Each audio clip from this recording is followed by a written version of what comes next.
friends and neighbors and interested parties who are here at this meeting to see how planning and zoning is run and watch this important and vital part of our city business. First item on our agenda is a roll call.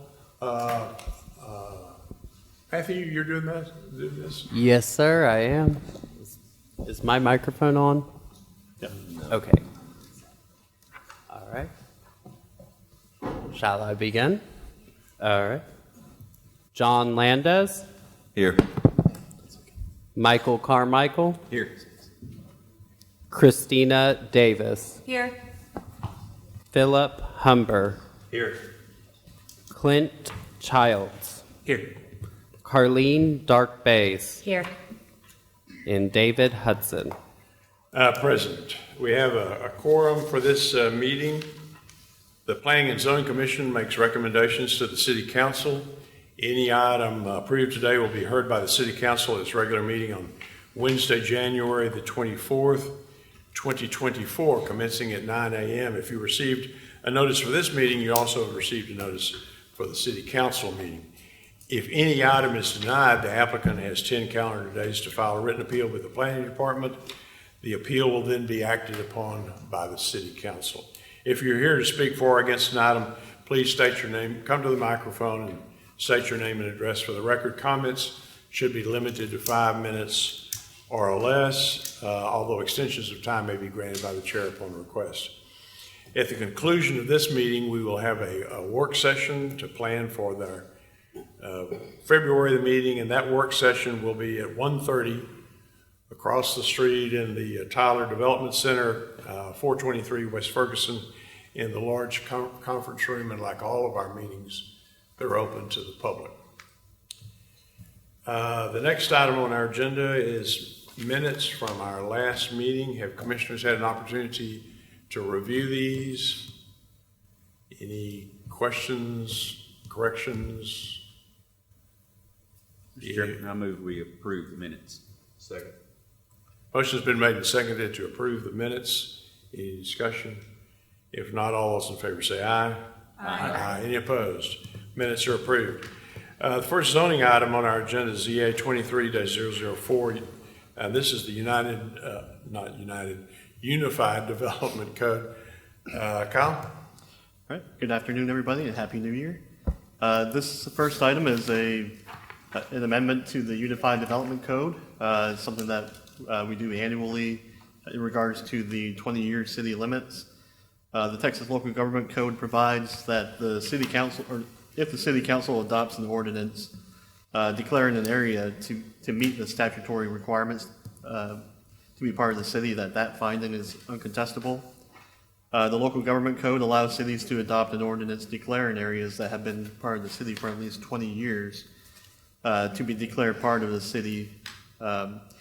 Largely, this is intended to eliminate any potential challenges to the validity of historical annexations. So what you're seeing here in yellow or orange is the city limits as it existed back as of December 31st, 2003. The blue line, the dashed line outside of that is the current city limits. So last year we adopted a map showing the city limits as of 2002. This year we're doing it as of 2003.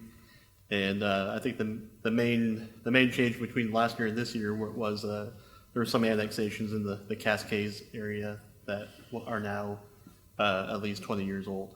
So staff has put together this request and recommends approval. Thank you, Kyle. Any questions for city staff? If not, the commission's had an opportunity to review this item previously. Any discussion, any questions? Is there a motion? Mr. Chair, I'll move to approve. Motion. I'll second. Motion's been made and seconded to approve this item. Any discussion? If not, all those in favor say aye. Aye. Any opposed? Item's approved. Next is Z 23-042, and pardon me if I stumble over this name. It's it's me, it's not you. Renee Schubel. Did I get that right? Renee Schubel. Okay, thank you. 231 West Cumberland Road. Tharani? Good afternoon, Commissioners, and good afternoon to everyone present here today. This is a property that's located on the West Cumberland Road in the south of Tyler. They're requesting a rezoning from R1A, which is Single Family Residential District, to AR, Adaptive Reuse District. That's the property, and the applicant is requesting the zone change to allow for both single-family use and also light office use.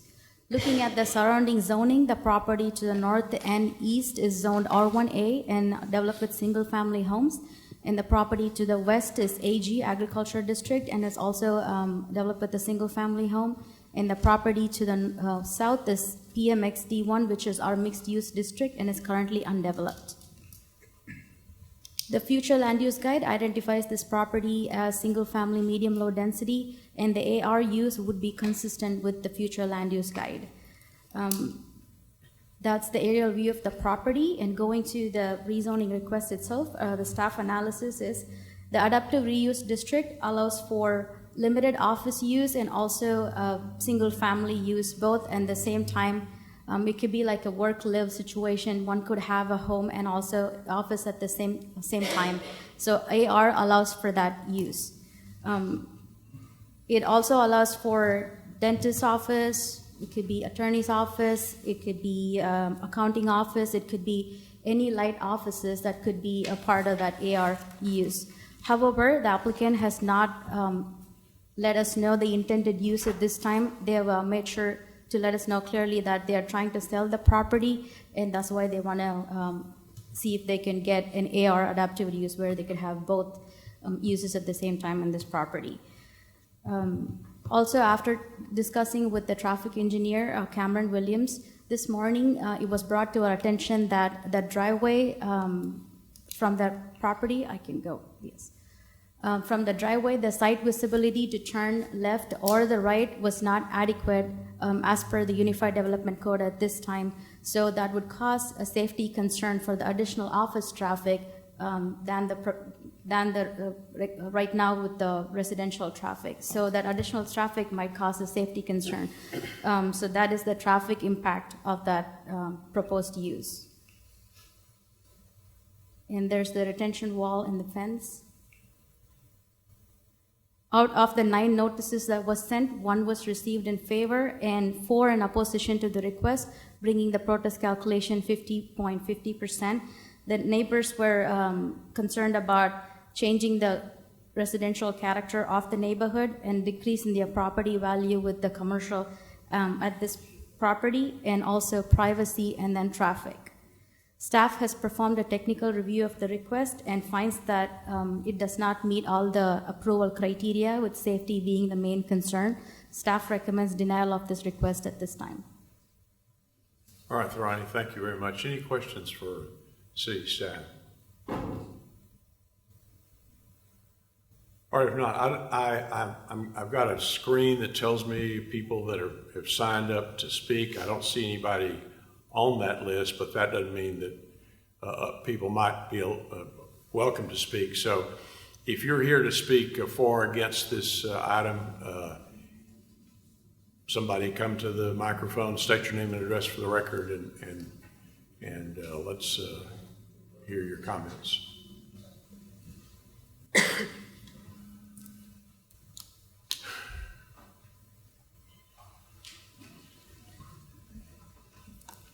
We're Mike and Renee Schubel. We own the property up there. We're very concerned with the safety. We are on Cumberland Road. There is houses behind us on Crook Trail, but those houses are 12 feet below block walls. There's a 4-foot block wall, then it goes up, and then they got another 6-foot block wall. So they cannot even view the property whatsoever from their backyards. And we just want to, the house has been vacant for 2.5 years.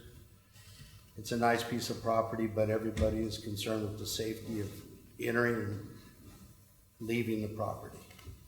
So we just want to come up with a fix to be able to sell the property and be safe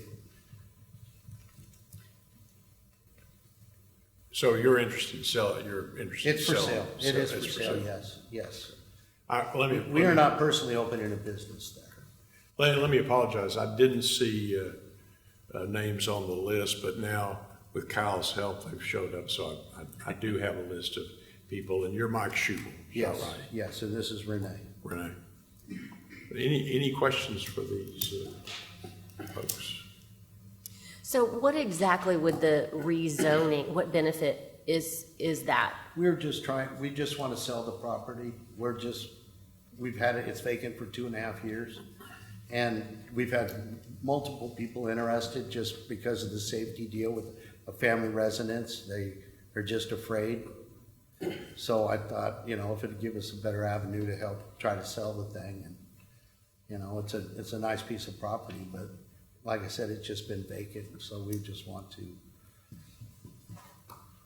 do whatever we have to do to sell the thing, And there is a lot of commercial, just as we've been gone, up and down that road on both sides, and they're putting more. And directly across the street is also commercial property. I mean, it's commercial all around us. I think there's only 4 residents on Cumberland itself, us being one of them, that are not commercial, but that's been from way back when. Are there any other questions? Tarani, I know this is something you mentioned. You said the traffic engineer brought up increased traffic. That was the reason for denial, or the request for denial, I guess, from the city? The office use might bring in more traffic than the use right now. It's a residential use. The difference between the proposed use and the residential use, the traffic will be more. Thank you. All right, thank you. Thank you all for your time and presence. Any other questions? Thanks. Thank you. I do have a list now. Larry Vinson, Mr. Vinson.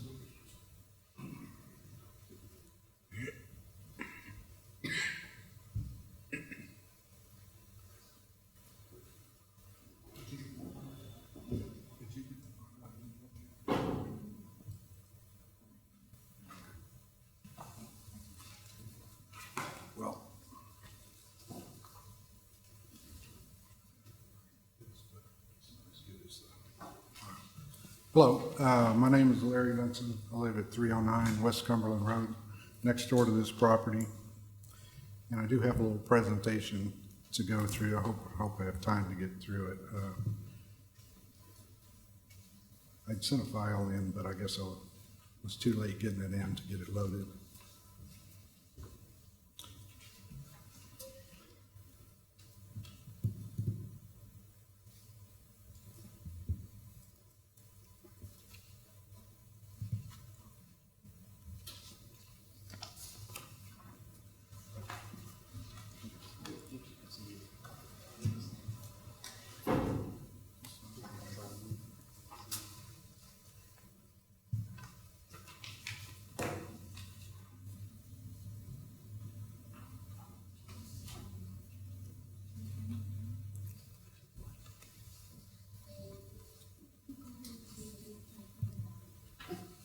Okay.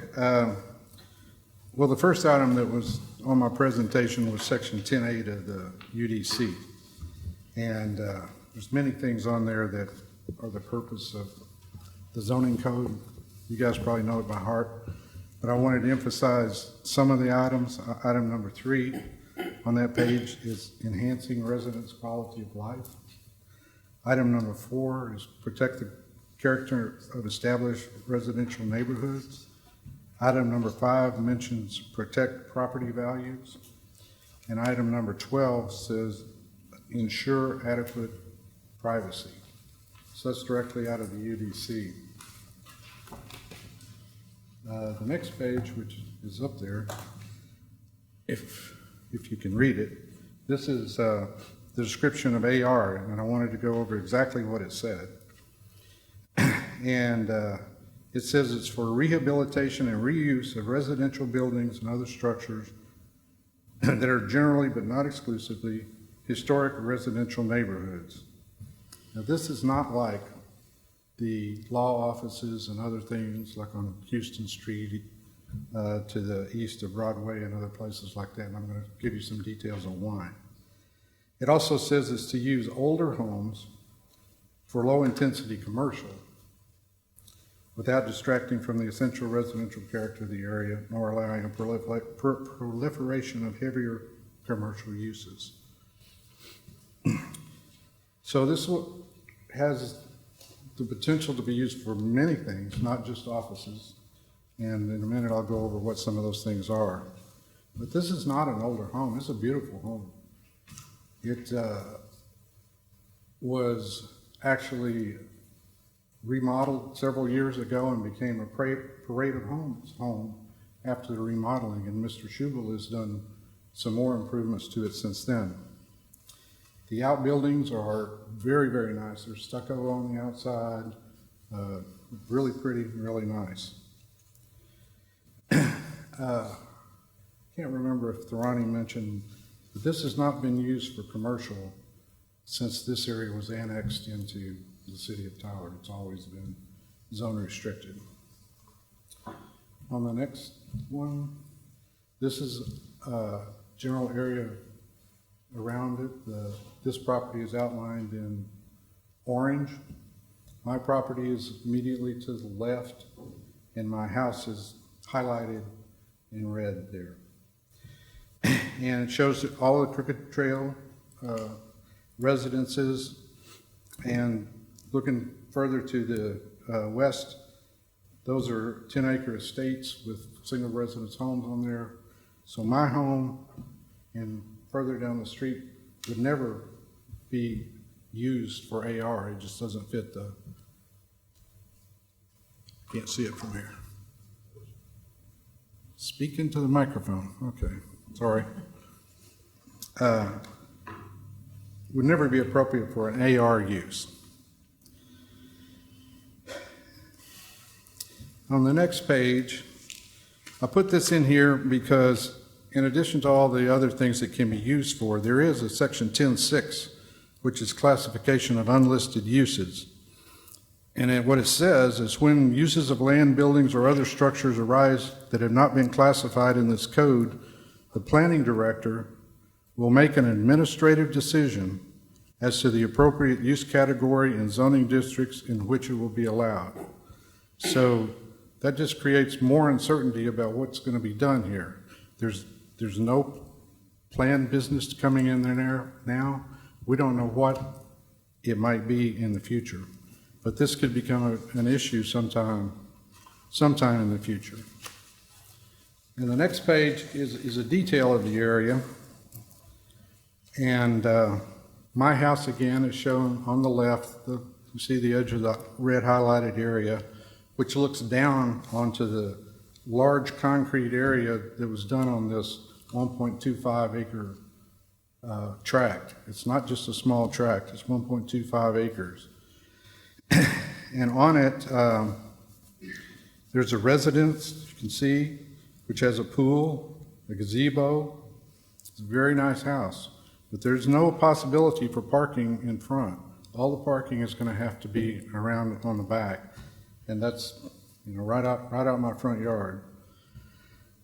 There's a storage building that has 3 overhead doors that's recently built. There's another building which could be used as an office or a residence.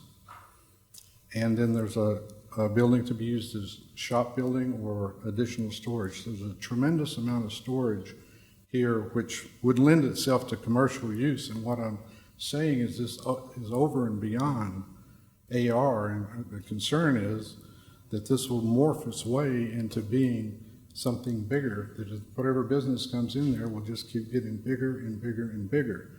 Because you don't even have to use the residence as any part of the business. You could have an office back here, storage buildings, around shops, whatever you might want to do. And the other businesses that are allowed under AR, for example, are framing shops, pet grooming, catering service, handicraft workshop, antique mall with special permit, antique shop, arts and crafts supply store, florist, and gift shop. And with the size of this property and the buildings there, things could just get really, really big, which I don't think is the spirit of the AR. And the next page is the actual zoning application. And what it says is the applicant has the duty to produce evidence before planning and zoning and city council to justify the proposed zoning change. And Mr. Schubel has told you the reason they want to do this is to help them sell the property. It also says that it generally requires a showing that conditions affecting the property have substantially changed since the last zoning classification decision of the city.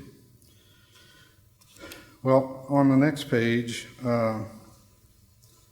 it shows exactly what Mr. Schubel told you. This is on his application for the zoning change. It's trying to sell the property. And as far as the commercial across the street, it's PMX D1. And a portion of that is residential. And it's totally undeveloped, it's unplatted, there's no site plan submitted. So it could be residential across the street, it might be commercial, but that's still up in the air. But that's been that way for a long time. And the reason, and I understand that there's a possibility that a business might want to come in here and pay Mr. Schubel more for this property than it as a residence. But that increase in value for his property would be at the expense of everyone else in the area, which it would decrease their property. And every one that I've spoken to with any knowledge of this sort of thing has told me that this would decrease the resale value of my residence and my property. Because, you know, the property will sell at some price. It can be sold at some price. I don't know what that is without the zoning change. So this is just trying to change the sales price. And as far as the zoning change, the next page shows, this was the last zoning change, this one. This was the last zoning change that was made and approved by the city. It was in May of 2020. It was the same Renee Schubel, who's the applicant today, and it was changed from AG to R1A just a few years ago. Nothing has changed in the area since then, and it's supposed to be a substantial change since the last zoning change approved by the city, and nothing has changed there. And as far as the what they were talking about the safety, and Mr. Schubel was talking about the safety, he's absolutely right. This is a picture from his driveway with my truck with the nose up against the blacktop, not just the gutter area there, trying to look down to the left. And you can't see. You can't see to the left. It's hard to come out. I actually moved about 6 inches forward, and the next car that came up there swerved to the left to avoid the front of my car. And that's how dangerous this is. You just can't see, and it's not Mr. Schubel's fault. There's a big retaining wall there, and it just blocks the view. This is going down a hill, and it's really hard to see. And just to summarize, the reasons to deny the rezoning to AR, it would potentially increase the saleability and property value of one property at the expense of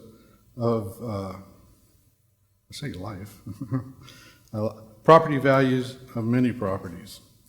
It would change the character and privacy, particularly my house, of the existing neighborhood. That would be diminished. It's unknown what type of business might come in here and how it might grow or morph into a larger business and become, an issue down the road. No evidence was provided to justify the rezoning. It was rezoned in 2020, and nothing has changed since then. There will be increased safety issue, which I think is what the traffic engineer was referring to. You're going to have customers come in here and they're going to be trying to go out through their very narrow driveway into this blind area, and they've never done it before. Once you've lived here for a while, you kind of know how far you can get your nose out before, you're going to get hit. But if there's new people every day trying to come out of there without the knowledge of how to do it, it's going to become a real safety issue. And my preference would be not to table it. I don't think they're going to come up with anything new in a month as to what businesses comes in there unless they come up with a buyer. And if they come up with a buyer, they're not going to really care about rezoning. So we'd like to see it resolved today, or I would like to see it resolved today. Mr. Vincent, thank you for your time and presence here today. Any questions from Mr. Vincent? If not, again, thank you for your time and presence. Chris Clifton, Mr. Clifton?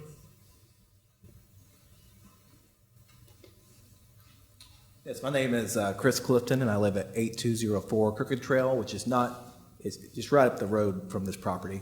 And I'm representing the Cumberland Place HOA as the president in opposition to this reclassification, rezoning, just based off property values. We also have two neighbors here that live directly behind the property that we'll speak here in a moment. They'll give more detail about what they see out of their backyard into this property.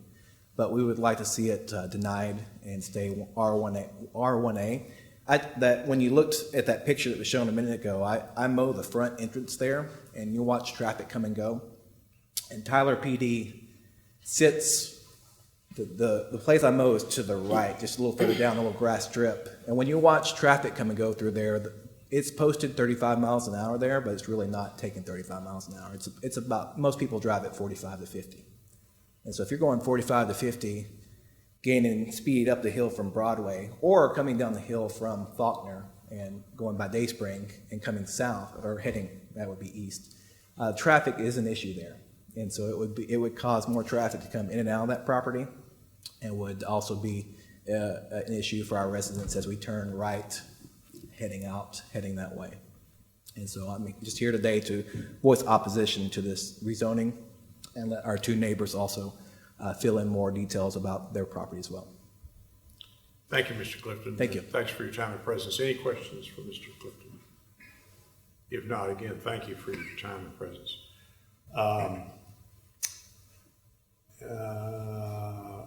Ryan Tutt, Mr. Tutt.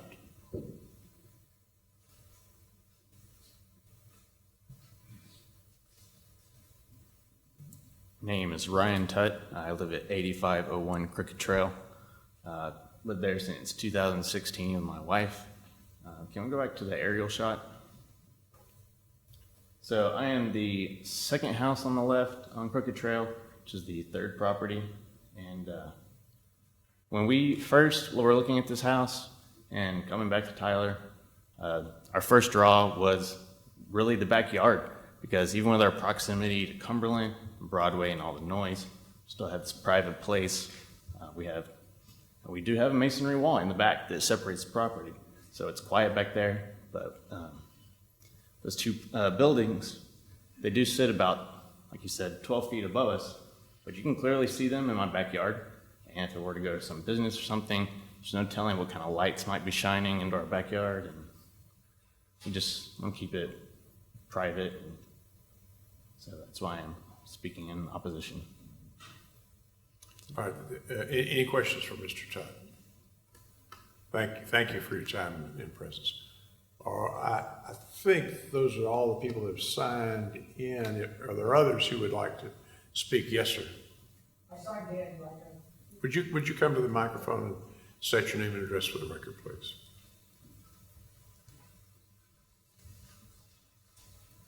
Yeah, my name is Dan McCarthy, and my wife and I live at 8505 Crooked Trail. Could you go back to that plot you had where you had, I guess, opposition and came up with your statistics? My wife and I live, I don't know if you can see, in lot 2 and lot 3. We own both of those lots. We live on there. So I guess that means pretty much everybody, everybody around that lot is opposed to it, except for, I guess, Lot 5. But we own those two lots. We moved in 1998. When we moved in, West Cumberland was a 2-lane blacktop road that ended before you got to the water treatment plant. So we've seen a lot of changes over the years. Some good, some, we would rather not have had change. But from my backyard, I can see the parking lot between those buildings. You see my house abuts right against that parking lot. That parking lot was not there when we moved in 98. Those back houses were not there when we moved in 1998. They've all been put in over time, and we really didn't have a problem with them. They weren't great. We can hear people talking from those parking lots. We can hear the cars when they pull in. The lights come into our back lot and into our house windows. Even though they say that they don't, they do. I mean, we live there, so I can tell you for sure the activity in that facility affects our quality of life. And for those reasons, I just want to say we're opposed to it. I want to take a lot of time, but we live there. We're affected every day by what goes on in that facility, and so we're opposed to it. All right, sir, maybe I missed it. Would you state your name and address for the record? I'm sorry, Dan McCarthy. And I sent an email that said we could send in an email, which I did last week.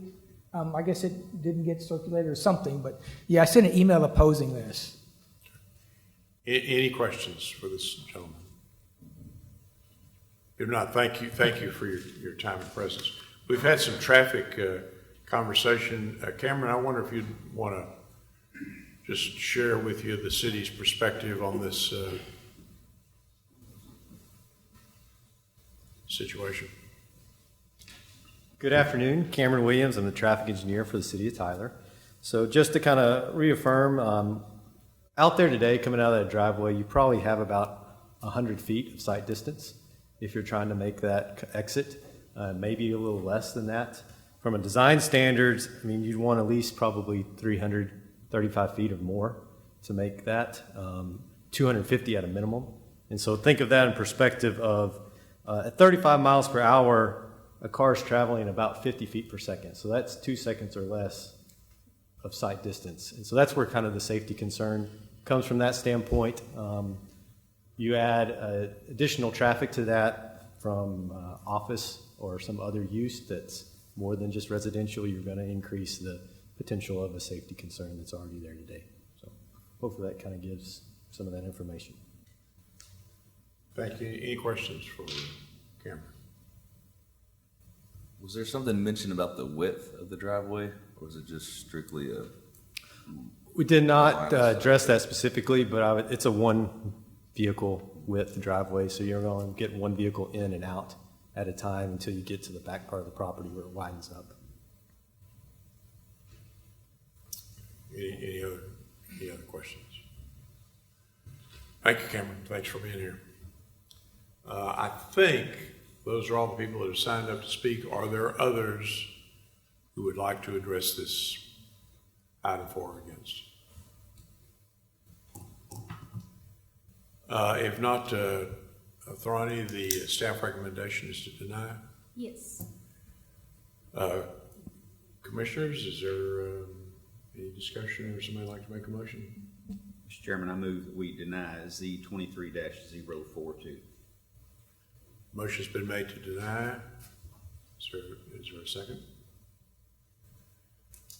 I second the motion. Any discussion? If not, all those in favor say aye. Aye. Aye. Any opposed? Matthew, we're going to call the roll. I'm not sure exactly. All right. Mr. Carmichael made the motion and I seconded. John Landez. Aye. Michael Carmichael. Aye. Christina Davis. Aye. Philip Humber. Aye. Clint Childs. Aye. Carleen Darkbays. Aye. I think that's a unanimous vote. The motion's, the zoning request is denied. Thanks to everybody who was here for this item.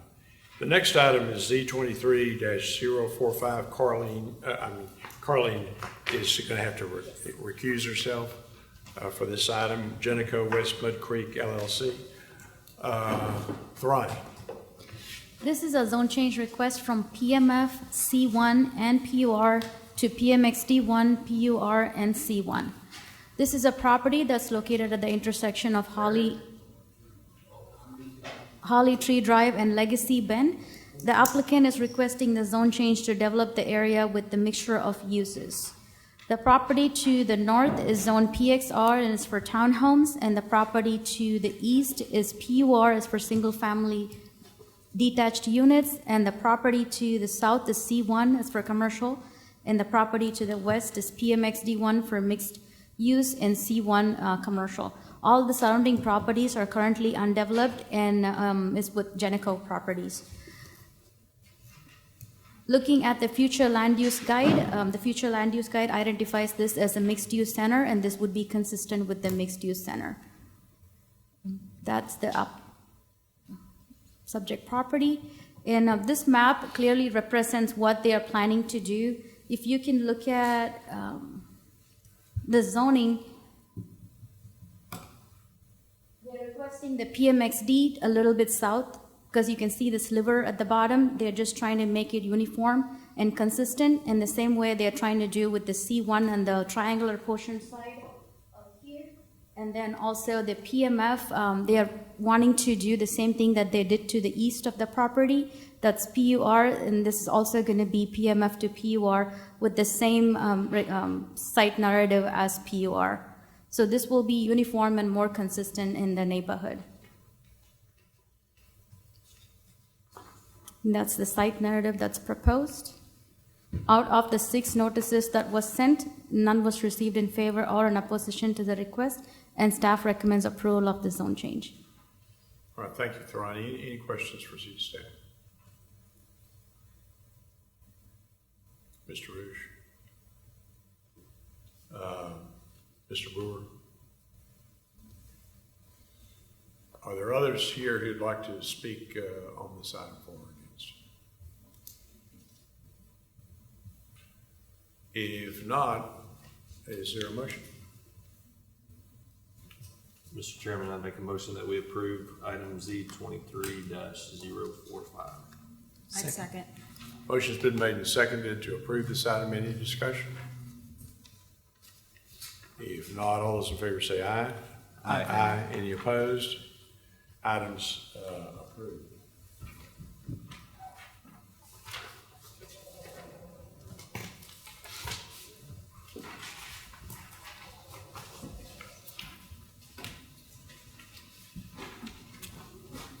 The next item on our agenda is S23-009,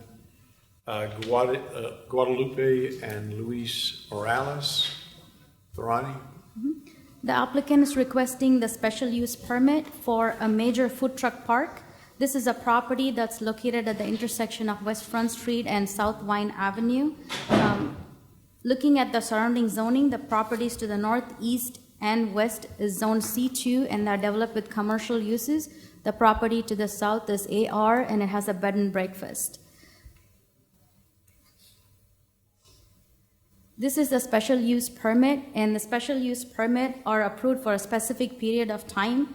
The terms and duration of the SUP usually rest with the city council. Most first-time SUPs like this one are approved for 3 years, and renewals are typically approved for 5 years or more. Some special uses, given to their nature and their cost associated with the use in the property itself, may be approved indefinitely.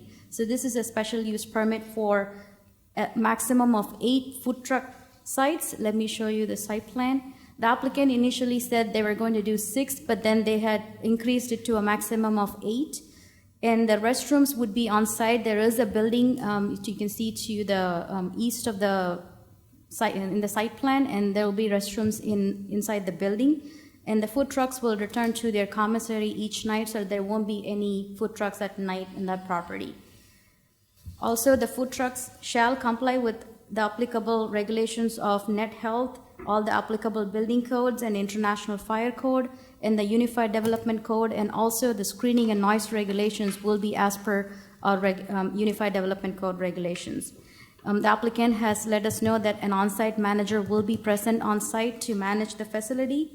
And usually with the special use permit for a food truck, parking is an issue that comes up. This site has adequate parking spaces for the 8 food trucks, and also there'll be a 400 square feet seating area. And the parking spaces will also be used by the uses that are in the building currently. So that has adequate parking spaces. Out of the 13 notices that was sent, none was received in favor or in opposition to the request, and staff has performed a technical review of the request, finds that it is generally consistent with the approval criteria. Since this is the first time, we would like to recommend approval of the special use permit for 3 years so that we can evaluate the impact of the special use permit after 3 years for the renewal. Thank you, Thrani. Any questions for city staff? Brian, you have the zoning map for this?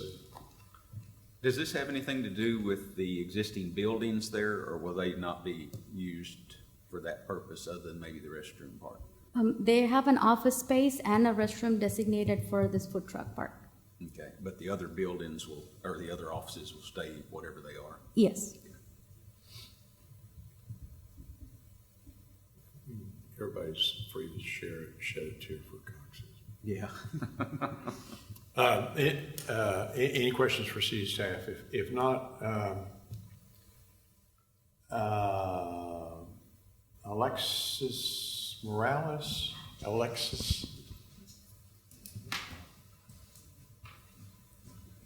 Hi, good afternoon. My name is Alexis Morales. I am the tenant at 706 and the CEO of the food truck park. And I am just here to say that I am in favor.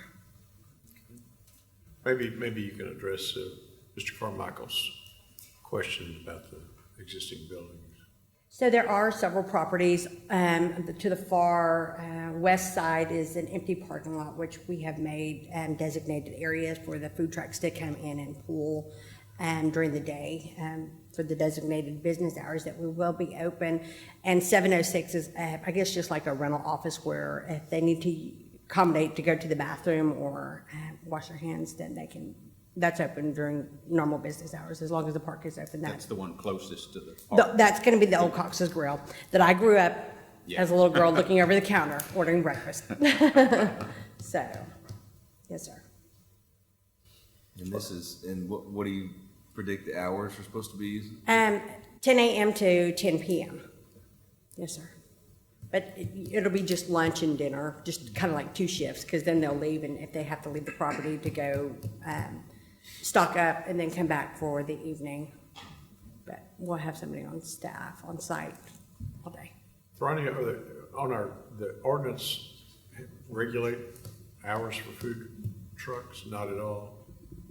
Well, we do have noise regulations, and they'll have to meet that. Yeah. Since they're residents law. But not just strict hours. Okay. All right. Any questions for Ms. Morales? Thank you. Thank you. Are there others here who would like to speak on this item? I don't see anybody. If not, the staff's recommendation is to approve for a period of 3 years, and I'm assuming since it's a special use permit kind of situation, problems arise, it can be revoked at any time. Yes, that is correct. All right, is there a commissioner who'd like to make a motion? Mr. Chairman, I make the motion to approve the special permit for S23-009 for a term of 3 years. Second. Motion's been made and seconded to approve this item. Any discussion? If not, all those in favor say aye. Aye.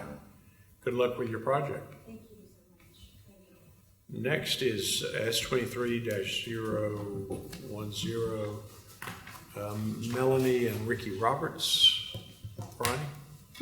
This is also a special use permit. This is a property that's located on Garden Valley Road.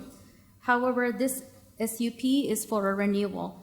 So this property had, January 2020, the city council approved for a daycare for 3-year period, and they're requesting to renew the same use. And this would be a daycare for infant and toddlers. Looking at the surrounding zoning, most of them are single family and are undeveloped, and to the east, you can see it's an INT, it's in a location of a middle school. I did speak with the applicant, and they did mention that it'll be for infants and toddlers, and they'll have a maximum of 34 children. In the previous SUP that was approved, it was an after-school program, so it was, even though it was designated as a daycare center, it was a different kind of after-school program, but this will be a daycare for infant and toddlers, which is also allowed under SUP in an RMF. I do have the 2,000 square feet layout for the building itself. The property is mostly, it's an RMF, but the building looks like a single-family home, and that will be the layout of how they're going to use it for daycare. And I did speak with the applicant. They did tell that they did speak with the fire department, and they are in work to see if they would bring the existing structure up to code. And also, they are in the process of getting a license from the state of Texas for the same daycare center usage. And that's the property. Out of the 6 notices that was sent, none was received in favor or in opposition to the request. And since this is a renewal and this is a different type of use, and with the maximum of 34 children, we are recommending for a SUP for 5 years. So it's already been in use, and we're simply extending that for 5 years. And the shape of the property is just the ownership of the property, because it's all on the front of that building that's on the front of the Garden Valley. Yes. Or joins Garden Valley. Yes. Are there any other questions for Ronnie? If not, Anthronette Davis. Yes, ma'am. You just state your name and address for the record. Yes, my name is Anthronette Davis. I will be the owner who will be running it along with one of my partners. I currently now am a receptionist at a daycare, and within the last year, we've had maybe 5 centers close their doors. So getting those calls and not being able to refer them to anyone has been very difficult. So I figured if we could fill that hole for those infant, toddler, especially the younger children, then this would be something great for us to do. All right, thank you. Any questions for Ms. Davis? And your current license from the state is for the current use, but that will have to be changed. Is that correct? Or Say it one more time. This is a different owner. Different owner. Yes. Yes, I'm sorry. Different. Okay. All right. Any other questions for Ms. Davis? I don't have any. As far as I can tell, I don't have any cards. Are there other persons here who would like to speak on this item for or against? If not, the staff recommendation is to approve for 3 years. For 5 years. 5 years, thank you. 3, 5. 5 makes a big difference, okay. Is there a motion? Mr. Chairman, I will move approval on S23010 for a 5-year special permit renewal. Second. Motion's been made and seconded. Any discussion? Not all those in favor say aye. Aye. Aye. Any opposed? Item's approved. Next is Z23-040, Reginald Jenkins. This is a zone change from RMF, multifamily residential district, to R2, two-family residential district. This is a property that's located along Oakwood, and this is all in the north end of Tyler. The applicant is requesting the zone change to build duplex on the property. All the adjacent properties are zone RMF and are built with single-family homes or undeveloped. The future land use guide identifies this as single-family medium-low density. This would change because it's a duplex, it's an attached unit. It'll change it to single-family and single-family attached. Looking at the aerial and the surrounding properties, RMF used to allow for single families under pyramid zoning, but the city does not allow for pyramid zoning anymore. So that's why duplex is not allowed in an RMF district, and the applicant would like to change that so they can have a duplex built on that property. Out of the 13 notices that was sent, none was received in favor or in opposition to the request, and staff recommends approval of the zone change from RMF to R2. Thank you. Any questions for city staff? I don't have a card. Are the persons here who'd like to speak on this item for or against? If not, is there a motion?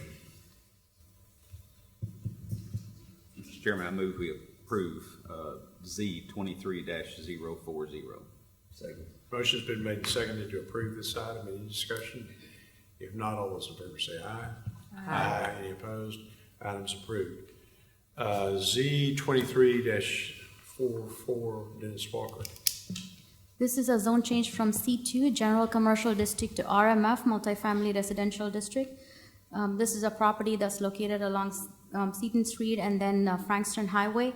This is also in the north end of Tyler. This would be adding more homes to the property. The applicant, on the north end, the applicant is requesting a zone change for 6-unit multifamily residences, attached units. The properties to the west is zone C2 and R1A, and is developed with commercial uses and also some undeveloped. The property to the north is R1 and is also, C1 and is undeveloped, and the properties to the east and south is R1A, is single family and also undeveloped properties. The future land use guide identifies this as a mixed use center, and the proposed use would be consistent with the future land use guide. That's the aerial view of the property. In this multifamily, it will be in between, this multifamily will be in between the single family and also C2, like the commercial uses along Frankston Highway, so this would be a transition. And it's also adding more homes to the north end. And the applicant has let us know that the access would be off of Seaton Street and not Frankston Highway. Out of the 10 notices that was sent, none was received in favor or in opposition to the request, and staff recommends approval of this zone change to RMF. Thank you, Thrani. Any questions for Thrani? If not, Mr. Wilson. I'm just here for questions. Let the record show that Michael Wilson was available for questions. Are there other persons who would like to speak on this item for or against? If not, the staff recommendation is to approve. Is there a motion? Mr. Chairman, I move we approve Z 23-044. I'll second. Motion's been made and seconded to approve this item. Any discussion? If not, all those in favor say aye. Aye. Item's approved. And since our work session is January 16th, we're adjourned for today.